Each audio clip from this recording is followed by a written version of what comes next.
జగన్ అయితే నాకు ప్రతిపక్ష హోదా ఇవ్వందే అసెంబ్లీకి రానంటున్నాడు. ప్రతిపక్ష హోదా నీకు ఎట్లా ఇస్తారు? ప్రజలు ఇవ్వాలి గానీ మేం కాదు కదా అని ప్రభుత్వం అంటుంది. ఇంతకుముందు కూడా నీకు తెలుసు కదా!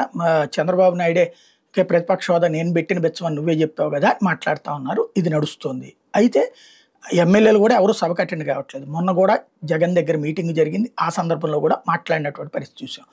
అయితే అంటే మీరెళ్లి చేసుకోండి అంటే లేదు లేదు మీరుండాలి, మీరు డెసిషన్ తీసుకోవాలన్నారు. ఆగారు. కోర్టు కేసాం కదా అదేందో చూద్దామన్నారు. లేదా ఎక్కువ టైం ఇస్తే మాట్లాడదామన్నారు. ఒక అసంతృప్తి ఉంది ఆళ్ళలో. ఎందుకయ్యా అంటే రాజీనామా చేస్తే రాజీనామాలు చెయ్యరు. చెయ్యమని గనక జగన్ చెప్పాడా తిరుగుబాటు చేసి తెలుగుదేశంలోకి వెళ్ళిపోతారు. లేదా ఒక గ్రూప్‌గా 2/3 కలిసిపోయి అటుకి వెళ్ళేటటువంటి సిద్ధంగాను ఉన్నారు. అట్ ద సేమ్ టైమ్ సైలెంట్‌గా వెళ్లి సంతకాలు పెట్టొస్తున్నారు. నిన్న లోకేష్ ఈ విషయాన్ని చెప్పుకొచ్చారు. వైసీపీ హయాంలో చంద్రబాబు సభకు ఎందుకు రావడం లేదో స్పష్టంగా చెప్పి మరి వెళ్లారు. ఈరోజు జగన్ ఆయన ఎమ్మెల్యేలు సభకు రాకపోవడానికి కారణం ఉందా? వైసీపీ ఎమ్మెల్యేలపై అనర్హత గురించి మేము మాట్లాడడం వాళ్ళు సభకు రావాలని మనస్ఫూర్తిగా కోరుకుంటున్నాం.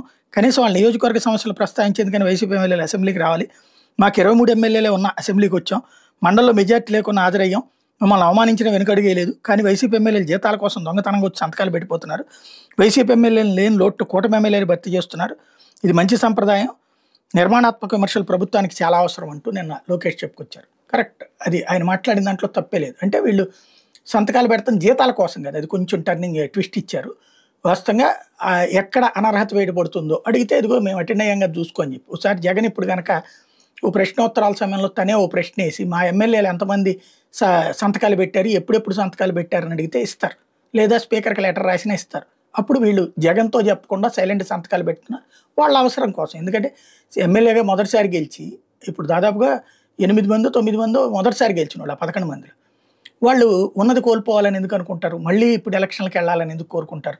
కాబట్టి పాపం అటు జగన్‌ని మెప్పించలేక, ఇటు వీళ్ళని కన్విన్స్ చేయలేక ఈ పని చేసి పెడుతున్నారు.